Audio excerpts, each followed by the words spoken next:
आइए बच्चों, स्वागत है आपका अपने YouTube चैनल MW सर पर। तो आज की क्लास में हम स्टार्ट करेंगे ऊष्मागतिकी थर्मोडायनेमिक्स। ये थर्मोडायनेमिक्स क्लास 11 फिजिक्स और क्लास 11 12 दोनों के सिलेबस में रखा गया है। तो इस थर्मोडायनेमिक्स को आप फिजिक्स के पॉइंट ऑफ व्यू से देखेंगे या केमिस्ट्री के पॉइंट ऑफ व्यू से देखेंगे, कंसेप्ट वही है, क्वेश्चन भी वही है, दोनों में आपको स्टडी करने को मिलता है। ठीक है, तो आइए स्टार्ट करते हैं। ऊष्मागतिकी है क्या? आपको पता है कि थर्मोडायनेमिक्स में क्या होता है? फ्लो ऑफ हीट होता है। ऊष्मा का क्या होता है? आदान प्रदान होता है ड्यू टू टेम्परेचर डिफरेंस। किसके कारण? तापमान परिवर्तन के कारण। किसके कारण? तापमान परिवर्तन के कारण। तो आइए इसकी परिभाषा देखते हैं। ठीक है, ऊष्मागतिकी के अंतर्गत ऊष्मा का आदान प्रदान क्या होता है? ऊष्मा का आदान प्रदान ताप परिवर्तन के कारण होता है। किसके कारण होता है? ताप परिवर्तन के कारण होता है। ऊष्मागतिकी को स्पष्ट से समझने के लिए कुछ तकनीक शब्दों को जानना आवश्यक है। ऊष्मागतिकी में प्रयुक्त किए जाते हैं जो क्या होते हैं? ऊष्मागतिकी में प्रयुक्त किए जाते हैं। अगर पहली बात करें तो निकाय की। निकाय क्या है? सिस्टम। ऊष्मागतिकी में निकाय का अर्थ ब्रह्मांड के उस भाग से है जिस पर प्रेक्षण किए जाते हैं, जिस पर ऑब्जर्वेशन किया जाता है। अगर इंग्लिश में इसकी डिफिनेशन की बात करें तो the part of universe for the thermodynamic study called a system. ठीक है, सेकेंड नंबर पे है परिवेश। परिवेश का मतलब है सराउंडिंग। यही सिस्टम और सराउंडिंग आपस में जब मिलते हैं तो ब्रह्मांड यूनिवर्स बनता है। परिवेश क्या है? निकाय को छोड़कर ब्रह्मांड का शेष भाग परिवेश कहलाता है। क्या कहलाता है? परिवेश कहलाता है। ठीक है,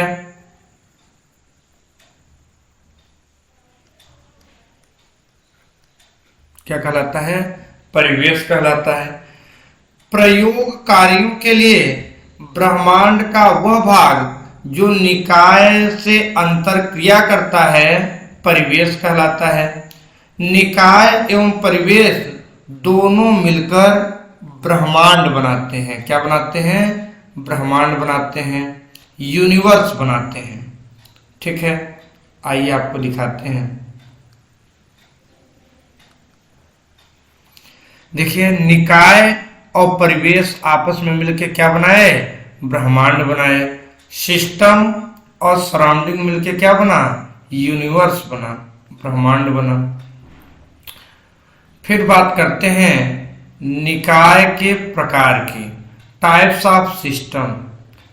तो जैसा कि आप लोगों को पता है, द्रव्य एवं ऊर्जा के संचरण के आधार पर, संचरण का मतलब है एक जगह से दूसरे जगह परिवर्तित होना, संचरण के आधार पर निकाय को 3 भागों में वर्गीकृत किया गया है। कितने भागों में? 3 भागों में। कौन कौन? एक है खुला निकाय। क्या है? खुला निकाय, जिसे कहते हैं ओपन सिस्टम। क्या कहते हैं?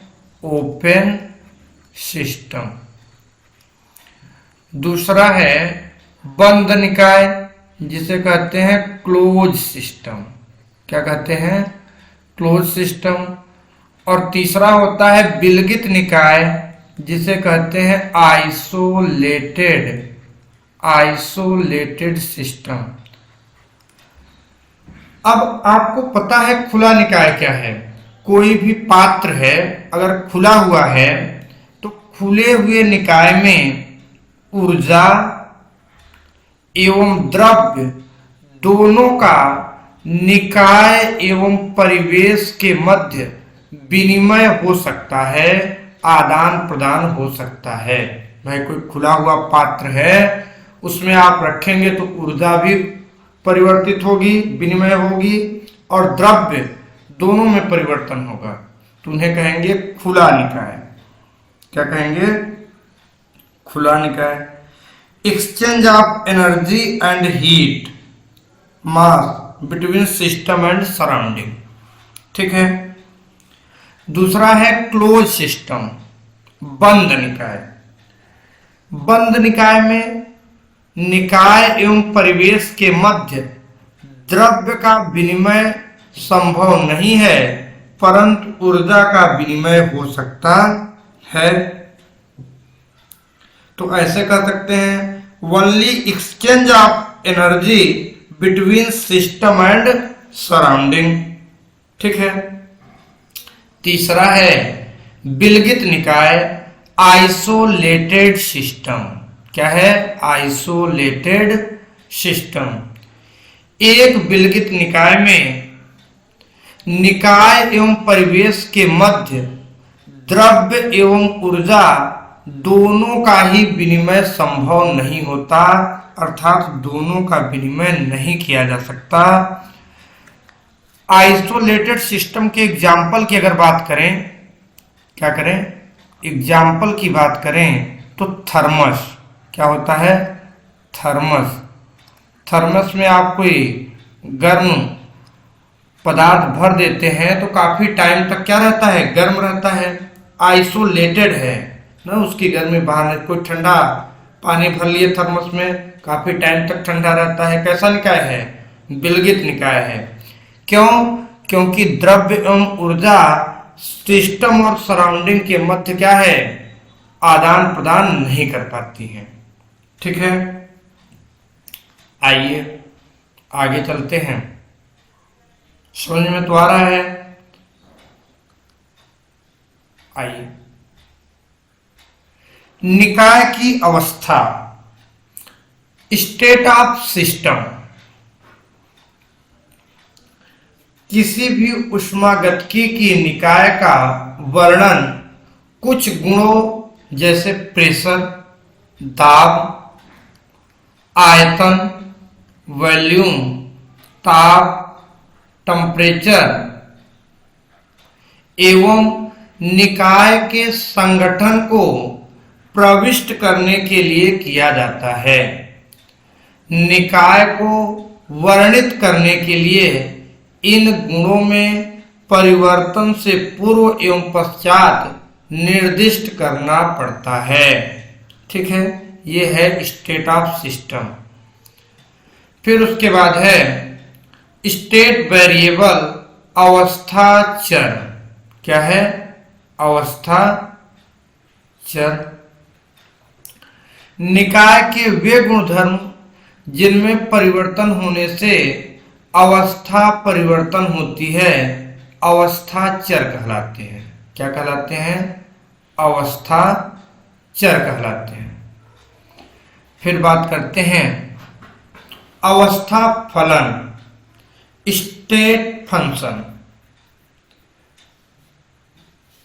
देखिए, एक भौतिक राशि अवस्था फलन कहलाएगी यदि इसका प्रारंभिक अवस्था और अंतिम अवस्था, इसका मान प्रारंभिक अवस्था और अंतिम अवस्था पर निर्भर करता है, ना कि अवस्था द्वारा अपनाए गए रास्ते पर। इसके लिए स्टेट फंक्शन के लिए कहा जाता है the quantity that only depends upon initial and final state. केवल प्रारंभिक अवस्था और अंतिम अवस्था पर अगर निर्भर कर रही है तो उसे अवस्था फलन कहते हैं। यह रास्ते पाथ पर निर्भर नहीं करती, जैसे आंतरिक ऊर्जा हो गई, इंटरनल एनर्जी, एंथैल्पी, ये कैसे हैं? स्टेट फंक्शन है। एंट्रोपी कैसे हैं? एंट्रोपी भी स्टेट फंक्शन है। प्रेशर, ये रास्ते पर निर्भर नहीं करता कि रास्ता कैसा है, दाब कैसा है, स्टेट फंक्शन है। आयतन स्टेट फंक्शन है। टेम्परेचर स्टेट फंक्शन है। ठीक है। ये केवल इनिशियल और फाइनल स्टेट पर डिपेंड करते हैं, तो लिख सकते हैं डिपेंड्स ओनली लिख दीजिए, depends only initial and final, initial and final position या state.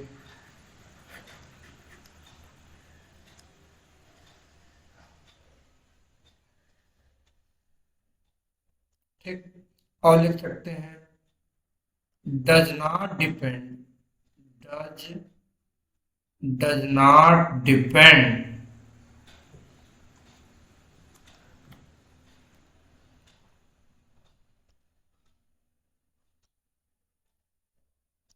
Does not depends on path, ये मार्ग पर निर्भर नहीं करते।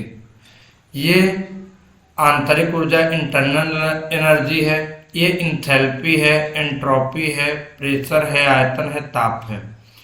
फिर बात करते हैं पाथ फंक्शन। किसकी बात करते हैं?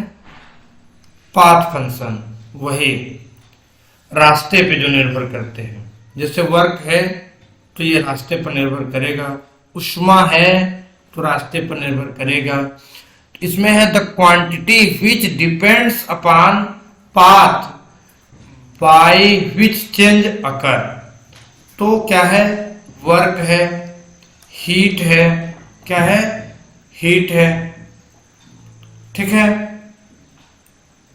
तो ये कैसा है? पाथ फंक्शन है। ठीक। फिर इसके बाद हम चर्चा करेंगे एक्सटेंसिव प्रॉपर्टी और इंटेंसिव प्रॉपर्टी।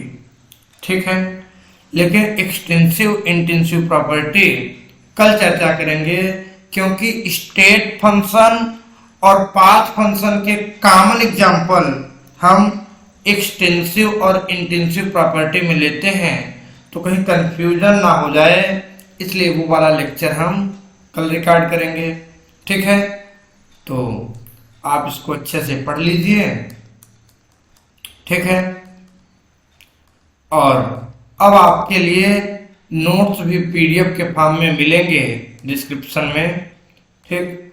और पहले जो लिखा जाता था वो स्पष्ट दिखाई नहीं देता था, इसके लिए अब पहले से ही सिस्टम में लिख के तब पढ़ाया जाता है। ठीक है,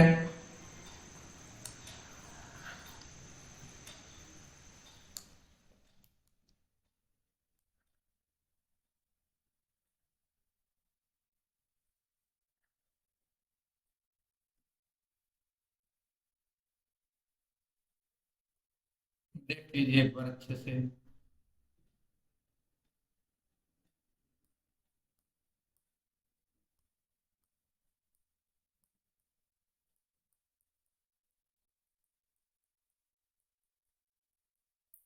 ठीक है, तो आज की कहानी ये समाप्त करते हैं, मिलते हैं कल आपसे, तब तक के लिए धन्यवाद।